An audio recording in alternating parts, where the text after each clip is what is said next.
Les pistes de l'aéroport de Mamoudzou sont sans doute les seules infrastructures à ne pas avoir été endommagées. Kaweni, le plus grand bidonville de France transformé en champ de ruines.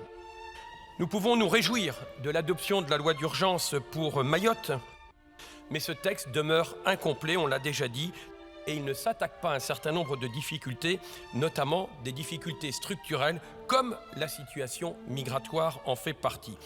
Je serais bien tenté de vous imiter à nouveau, mais à la différence de vous, je ne crois pas trop aux comiques de répétition. Non. Tout ça pour vous dire que la vraie question, c'est... Vous évoquez des grands principes, les grands principes. Mais vous savez qu'on s'en fout.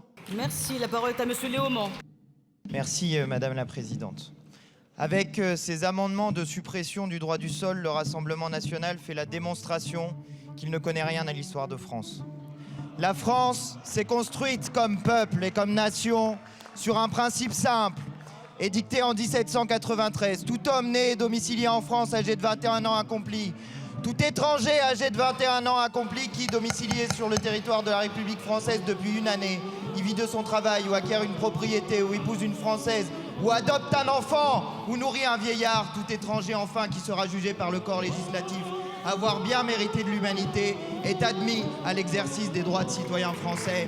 Voilà le sens du drapeau tricolore de la République.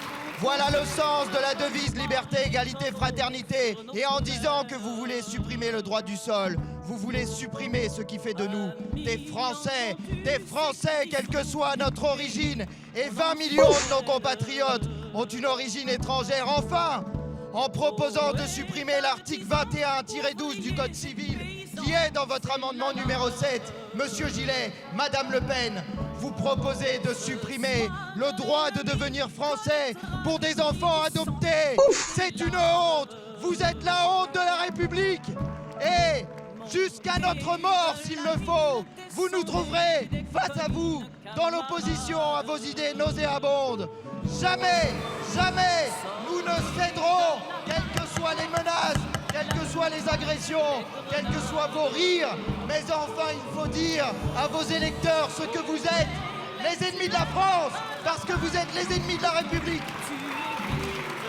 Merci, monsieur Léaumont. Oh, et Saint-Botard, attention à ton